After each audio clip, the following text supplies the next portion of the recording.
Good morning, guys. This is Brandon with St. John's Krav Maga and Fitness and the United States Krav Maga Association.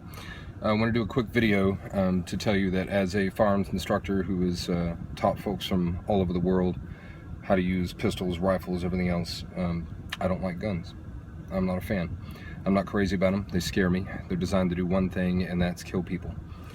Having said that, they exist. And as I always do, I preface my videos with, this is not a political debate. I don't care what your politics are. I do care about innocent people getting hurt. In the world that we live in America, there are more guns than Americans. So we can not like them all we want. We can be afraid of them. We can respect them, however we want to phrase that. But we'd better know how to deal with them. And that's simply the reality of it. Because guns make me nervous, because guns scare me, because I know what they're capable of, I know how to use them very well, because other people know how to use them very well too.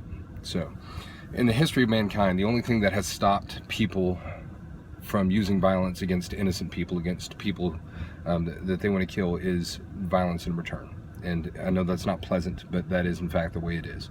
What stops violent action against good people is good people using violent action in return to stop it. So brings me to my next point after I don't like guns, which is laws don't keep people safe. I say this as a retired law enforcement officer. Did 11 years in law enforcement, retired to run my gym full-time, to teach people, to dedicate myself to teaching people how to become their own best protector. So it is not a law that keeps you safe. The sign on the front of the bank that says no guns allowed doesn't keep the bank robber out. The sign on the restroom that people want that says no men allowed in this restroom won't keep evil men out of a women's restroom if they want to attack them. Laws don't do that. Laws provide redress. Once something happens, a law provides a way to punish somebody. People will say, yeah, the threat of punishment deters. Historically, we know that's not true. Our prisons are full. So don't count on a law to protect yourself. People were a fan of saying to me in law enforcement whenever I arrested them for something or cited them for some offense, you know, there's never a cop there when you need one. And I'd say, you know what? Absolutely right, there isn't. I do not have the ability to magically appear wherever you are at that moment when you need me most in order to defend you with my life. If I had that ability, I'd use it. Okay? But I don't. Okay? So you yourself are in the best position to protect yourself because you are wherever you are, and there may be no one with you. There may be no husband, boyfriend, big buddy who played football in the NFL there to protect you when you need it most. You will be by yourself because the law will not keep you safe. Knowing that guns are everywhere, guns are designed to kill people, and that laws don't keep you safe, what can you do to keep yourself safe? What you can do is train to overcome that violence and inform yourself. The name of our company is Force 3 Training LLC. That's our overall company that owns St. John's Krav Maga and Force 3 Tactical. The words Force 3, they're not just made up to sound cool.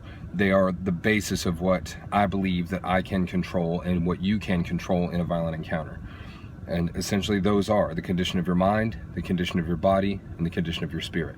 So in your mind, if you are attacked by someone who wants to do violent things to you, do you know what to do? Do you have those answers? Because if you don't, you're going to freeze and you're going to hesitate and it's going to cost you. The condition of your body. Are you as physically fit as you can be?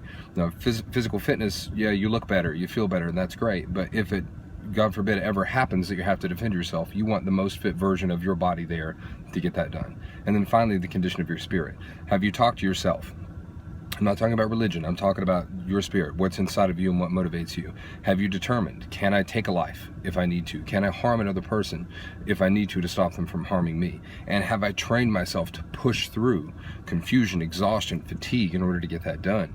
If you haven't done all three of those things, then you're not doing what you can do to control violence used against you.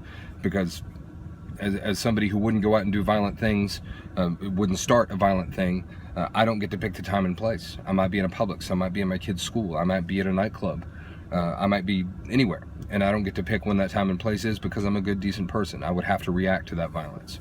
So if I'm not doing what I can to control those three things, then I'm behind the curve.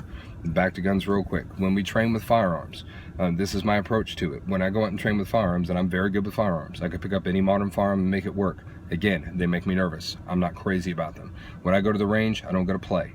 I don't go to have a good time. I go to train. I never refer to going out and shooting as playing, as having a good time, as a recreational activity. For me, it is not a recreational activity. It is what I have to do to learn about one of the most common weapons in use today in 2016.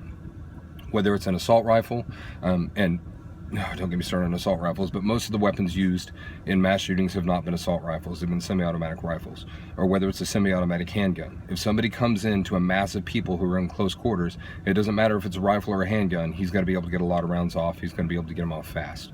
The only way to stop that is to stop him. So I hope you'll join us Friday at the HIT Centers. We're doing a seminar on active shooters, how to stop them, how to evade them, how to get around them, talk about the tactics and strategies for doing that.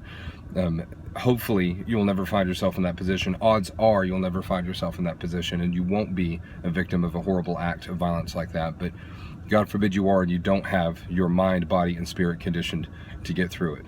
Then you're going to be in the position that a lot of other folks have found themselves in.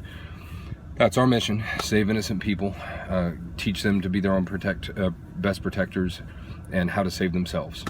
So again, I hope you join us Friday. I hope you'll get the training that you need to work around that and to survive those encounters. And most of all, I hope you never find yourself in one.